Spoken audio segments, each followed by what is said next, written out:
Medusa. The S is for soup and the G is for geek. Every time I close my eyes, I see ops when I sleep. But when I wake up, I see pussy niggas dead in the seas. Blind nigga, even Stevie Wonder could fucking smear. Louis took a trip out of town for a bankroll. He low key. All he really wanted is the pesos. A book bag. All he really for was some Dracos. An AK. If I see it, I did he take those. 2K. I take a perk on a Tuesday. Doomsday. I just do whatever fuck my moves say. Lambo, Bentley. Like, bitch, I want a moose.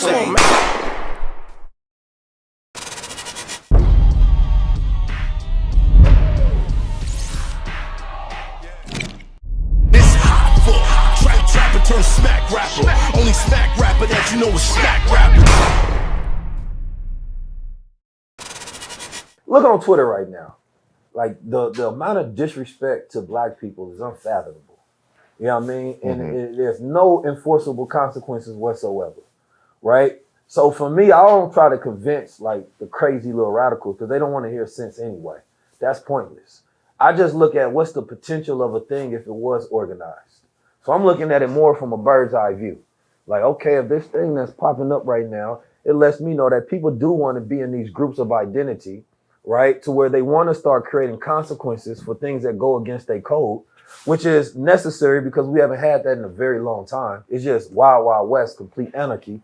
So I think that I'm not looking at it for what it is. I'm looking at it for what it could be if it had organization, right? And if we created our own type of ADL for Black America. Because right now, what they trying to boycott.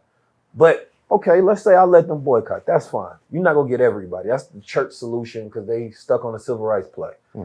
But what if we say, okay, if y'all going to do that, now I want to use the fact that y'all got energy to not go to Target. But then parallel, I like, all right, I got this network and this business that I want y'all to be a part of. We go build this system over here. Now that we got the energy going, it's siphoning energy from chaos and let me organize it. Because you do have to take moments where people's mind is on that awareness because there's a lot of sensible people that's a part of it as well to be like, I ain't crazy and radical like them, but I do understand the necessity for this thing. So for me as a leader, somebody with influence and platform, it's like, what's the best thing we can do strategically? I can get caught up in it. Somebody's cursing me out today. I'm going to laugh at it, you know, for a moment. But then, again, I've been all across the planet Earth. I realized the internet should be on the internet. You know what I mean? In real life, when you meet men, they show you nothing but respect. It's completely different. And those are the ones I want to build with. And memeism is like the new thing right now. They governing whole countries with memes right now and polls on Twitter. So you got to understand the climate of how things are activated right now. It's all algorithms. So trying to cut through that shit with some sense, you're going to lose. Now, if you play the same game that's being played, like, all right, well, how do you storytell to get a bunch of people who are lost? They do want to follow something. Then use the game for what it's worth. And I think that's important, but it's not like it's not something that we haven't seen before. When you think about, you compare this to like the Black Lives Matter movement. The reason why that had a profound effect is because of all of the allies who decided we're going to stand for this also. The problem that I have with some of the FBA, I'm not saying all of them, because some of them, you know, if that's your identity, that's your identity. But for the people that just be attacking people online, that doesn't make sense. And the dissension, the separation, like you're turning a minority to a smaller minority, and you're ostracizing all the people that can be your allies. Like, I believe in global that don't make allies. no sense to me. If you're a student of history, Black people always seek to have allies. The Japanese at one point in time was our ally when they was fighting America, right? If you go study somebody named Maddie Maul, she was an offset of Marcus Garvey group at the time, right? And not just her, mostly all of the groups had some sort of communication ties or funding, right, from Japan at that time, which is why they have practiced sedition. They rather go to jail than go to war. Because they figured that the Japanese would help us defeat white supremacy. So you got to think about Black people watching, especially radical ones at the time, watching like, man, I hope these Japanese win. Now realizing the Japan, they was Pan-Asianism, right? They want Asia for Asians, but they was more so imperialism. They just wanted to conquer. They weren't really trying to be our allies in that sense. Right. But it was the idea that it was called the Black Dragon Society.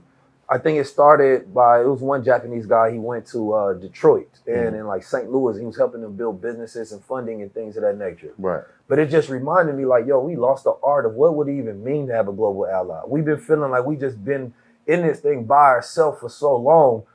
Every single people, every country, every organization across the planet has an ally outside of their organization. Right. Because otherwise it's impossible to protect and sustain it. It just doesn't work. But the problem is these allies or whatever you want to create. You look at Larry Hoover, right? And the things that he got involved with. He was a powerful man. He had a lot of people behind his movement. Forget the gang shit or whatever. He had a lot of manpower that he could mobilize behind his movement. Now, he got wrapped up with someone who wanted to commit a terrorist act on America. That one incident is like the realization for America as a whole. Like, okay, if we even allow any of this stuff to flourish, we're housing the ally of our enemies, potentially. But it's like, you think of ancient Egypt. Why did they want to kill off the Israelites? They believed that a Messiah was going to come or whatever. But really, it's like you got all these people who have a different identification living amongst us who could one day decide we're not on your side. And you're in the house already. You dig what I'm saying?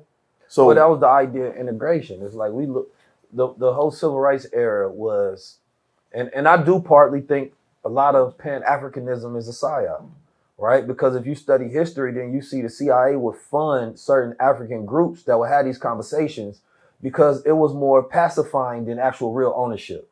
So instead of being like the Nation of Islam and having ownership and economic networks, we'd rather y'all just have this cultural pride.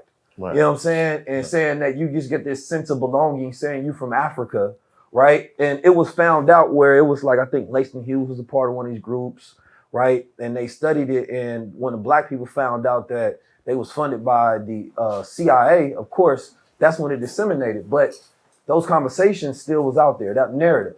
And you got to ask yourself like, all right, who benefits from this? Of course, the government. The government don't want you to be anti-America. The government don't want you to see progress as like ownership and creating your own. They want to see progress as acceptance and cultural pride. Right. So instead, let's push entertainment, right? Let's just push them to feel, right, like they African or something, instead of even giving them their real history. Like we talk about slavery, we'll never talk about the wars that happened during slavery. Like if you was to study a timeline of the last 400 years or the timeline of so-called slavery, you go see battle after battle, war after war. You go see the Seminole Wars, which lasted for 41 years accumulatively. And then 4 years between the last battle that was done, that's when the Civil War started. So it's like, you telling me that the brothers and sisters was fighting the whole entire time, right? Even when you look at the Underground Railroad, they make it seem like it was just an interconnected network of them trying to run away. There was real battles. They was killing people. Right. But they don't want you to paint it that way. Like this how they got their freedom. They was fighting. How you think the brothers were so good when they entered the Civil War? You think they just got out of chains and they were just good soldiers surviving the battlefield, killing them white boys? They was already getting busy. They was already getting busy. They calling them like, look, we about to go fight your enemy. So well, how about we not be enemies right now? You say, I get to go kill them legally. Yeah, you feel me? We was the ones who shed the first blood for the country. Right. You feel me? We couldn't wait to get on the battlefield. But if you tell that story, then you actually give us a sense of pride. Like, we never quit. We was fighting the whole time. There was Freedmen's, there was Maroons. You feel me? There was this Negro Seminoles. You feel me? That was warriors. You go look at John Horse. He fought 2 battles. I mean, 2 wars and multiple battles. Yeah. He took 200 people across 800 miles to Mexico. You know how hard that got to be? We only hear about Harriet Tubman. Yeah, that's it. You feel me? Harriet Tubman took a dozen people. This man took 200 people to freedom, right? And countless battles. So the victors, they get to tell the story. So you don't see yourself like a warrior. You see yourself like y'all were just slaves. No, that's why they give us roots. That's why they give us our entertainment. Right. And say, no, how about you just have an affinity towards like this cultural pride instead of, why don't you hear the story of Elijah Muhammad having a $500 million economic network? But we gonna talk about Malcolm X, but we don't talk about actual blueprint that never failed. It was just his son didn't want to continue the economy. Right. So the last blueprint that we had was not Black Wall Street. And shout out to O.W. Gurley, he took 40 acres and had 72,000 people there. And that was just worth like $20 million, right? Elijah Muhammad's was just in the 60s, 70s to where They had a whole entire economic network for everything that we say we want to build. So my thing is like, all right, to me, it looks like they took history. They gave us Martin Luther King and Malcolm X respectfully, and they didn't give us the version of Martin Luther King that was awakened. They gave him the dreamer when he had Rustin in his ear, the homosexual civil rights guy that was telling him strategies. They didn't give him the awakened later. It was like, man, I'm about to have y'all niggas going in this house and it's going to be messed up. You feel me? I realized that America is rotten. So no matter how much we accepted by them, they only using us. And Elijah Muhammad said, man, I sat with Martin Luther King and them people was across the street and listening. And he said after that, man, they knocked him down because they realized that he had accepted a different version, a different story that he was about to tell people. So for me, it's about storytelling. I can understand why FBA is mad, right? We've been lied to. They done stole our history. They done gave us 1,000 different versions. Right. And then a lot of the African brothers do disrespect. They come and act like our culture ain't shit sometimes, talk shit about us, even though that everybody should be grateful for our contribution to the world. Right. We've been the greatest leaders, fighters, activists, social revolutionary movements on the planet Earth. No people can hold akin to us whatsoever. Creators and inventors. So you gotta respect that. So when you see that online, my only thing is asking, who actually controls that algorithm? Who controls that delineation, that fight? Because if it's not happening on our platform, I can't believe that this is organic. I believe it's controlled. Because I can myself go create me some good bots and tell them how about we create more conversations that figure out ways that we can do business together, right? Or I can have me some bots that go out there and make niggas angry at each other. Every time somebody posts something, I got a bot that attacks you instantly. You know, they actually have that. Yeah, I know. That's what I'm saying. It's a real thing. It's to keep you engaged. 100%. Keep you on whatever app. Everybody on Twitter see shit that they don't want to see. So it's polarizing so that you then go engage. Everything is just engagement for me, right? And so they realize that we at this time when we got a wealth of information, but a poverty of attention. And when you can't pay attention, you can't think and you can't produce. But why? They have a schedule for your attention. We got the Super Bowl on Sunday. We already know what you're going to be doing that day. You're not building. You're at the Super Bowl, right? You're going to be talking about Kendrick Lamar the next day. Donald Trump going to be dropping some other new executive order. You're going to be doing that. There's going to be a goddamn another bombing that just happened over here. A celebrity going to do something wild over here. 50 Cent crashing out on Lil Meech. Another thing happening. We got a schedule for all your attention. When you got time to build something. So all that time we said we can't do it is because we ain't putting the time to it. Yeah. I said on Twitter the other day, I told y'all hours ago, there's been 31 school shootings since the beginning of this year. And my whole timeline is about Kendrick and Drake. Everything is I'm writing a book. It's called High Level Conversations Only. And it's about how, you got AI. AI was built off our neocortex processing. It's the part of the brain that's for reasoning and critical thinking. And at this point in time, you would have to master that so AI doesn't control you, right? But when you have a high level conversation, that's what you're using. You're using your reasoning skills, actually getting you to think in real time versus just react. So oftentimes a person got to sit back and think like, what do I think on this? I'm used to just responding to things. So like a meme keeps you low level. You ain't got to respond, right? It's just an emotion and then you go say something. So you got this back and forth provocation of polarization all day. I don't need you thinking. I need you emotional. You get caught up like, well, I'm not responding to this person. I go to their page, there's 13 people and cartoons on there. I don't even know if this is a real person. You know what I mean? The worst thing in the world is you arguing with a literal bot. And you got to catch yourself. I'm way too smart for this. So in the book, I go about it in the sense of looking at it like Neo in the Matrix is our neocortex in this Matrix, right? And the first conversation he have is with Morpheus, right? That's his high level conversation. Gets him to think. Then choice is destiny. You make a choice. You want to go red, you want to go blue.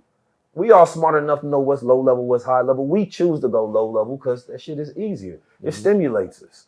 We know high level, man, I got to be thinking all day. I ain't got time to be 19 keys and these high level conversations. That's what we be thinking. Like, fuck it, I'm going to just talk about nothing and do nothing. So it's a battle of how do you keep your Neo, right? Constantly at least having that high level conversation with you. You can pretend to be done with the world. That's fine. But don't actually get caught up in the matrix. That's when you lose. Because the way the shit works right now, it's the wars are fought through consent, right? We go on Instagram and Twitter and YouTube and Snapchat. Whose worlds are those? Not ours. We don't control them. So at the end of the day, nothing radical or super beneficial will ever happen on those platforms because we don't own them. Because if you owned them, you wouldn't let that happen, right? The only way is opting out. And it seems hard, and that's what they want you to think. But it ain't easy. That's what we say. If you a man, why you going for easy? You feel me? Like, but they got us in this boyish syndrome to say, damn, we say that a lot to ourselves, but a man seeks hard things that prove himself that he is who he say he is. So I don't care if you are African, prove it by running your country, kicking the Chinese and the Indians out, being like my brother Ibrahim. You know what I mean? That's out there. If you Black American, prove it by owning parallel systems to the ones that don't benefit you.